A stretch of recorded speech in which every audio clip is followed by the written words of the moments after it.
আজ বেন্থাম আর জন স্টুয়ার্ট মিলের মধ্যে কিছু পার্থক্য দেখব। জেরেমি বেন্থাম এবং জন স্টুয়ার্ট মিল দুজনেই উপযোগিতাবাদ দর্শনের গুরুত্বপূর্ণ ব্যক্তি ছিলেন।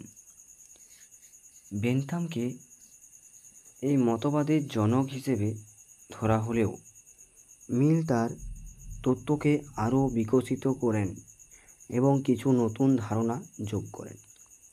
উপযোগিতাবাদমূলক একটি নৈতিক তত্ত্ব যা কর্মের নৈতিকতাকে বিচার করে তার ফলাফল ও উপযোগিতাবাদ ভিত্তিতে স্থাপিত করে, অর্থাৎ যে কাজটি বৃহত্তর সংখ্যক মানুষের জন্য সর্বাধিক সুখ বয়ে আনে সেটাই নৈতিকভাবে সঠিক।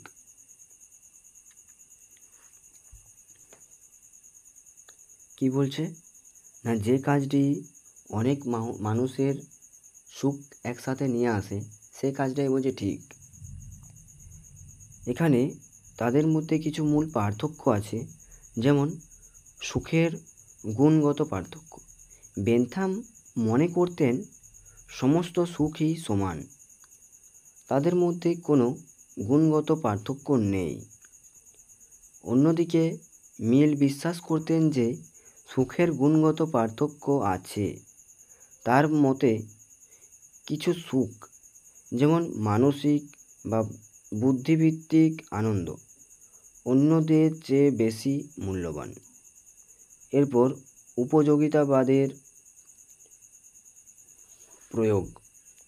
বেন্থাম প্রতিটি কাজের ক্ষেত্রে উপযোগিতা বিচার করতেন, অর্থাৎ প্রতিটি কাজের ফলাফল বিবেচনা করে দেখতে হবে সেটি সর্বাধিক সুখ বয়ে আনছে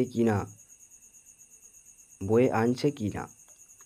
অন্যদিকে মিল সাধারণ নিয়ম বা নীতি অনুসরণ করার পক্ষে ছিলেন। তার মতে কিছু সাধারণ নিয়ম মেনে চললে তা সামগ্রিকভাবে সর্বাধিক সুখ বয়ে আনবে।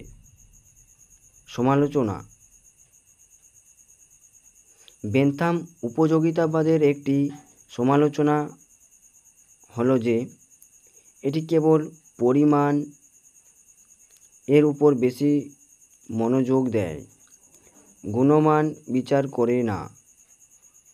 অন্যদিকে মিল উপযোগিতাবাদ গুণগত পার্থক্যকে গুরুত্ব দেয়, যা কিছু সমালোচকের মতে আরও মানসিক এবং বাস্তবসম্মত। যদি উভয় উপযোগিতাবাদের সমর্থক ছিলেন, তবে মিল তার তত্ত্বে সুখের গুণগত পার্থক্য এবং সাধারণ নিয়ম নীতির গুরুত্ব তুলে ধরে এটিকে আরও বিস্তারিত এবং মানসিক করে তুলেছিল। কে না, মিল। এটাই সংক্ষেপে লাস্টে একটু বলতে হবে যে যদি উভয় উপযোগিতাবাদের সমর্থক ছিলেন, তবে মিল তার তত্ত্বে সুখের গুণগত পার্থক্য এবং সাধারণ নিয়ম নীতি গুরুত্ব তুলে ধরে এটিকে আরও বিস্তারিত এবং মানসিক করে তুলেছিল মিল।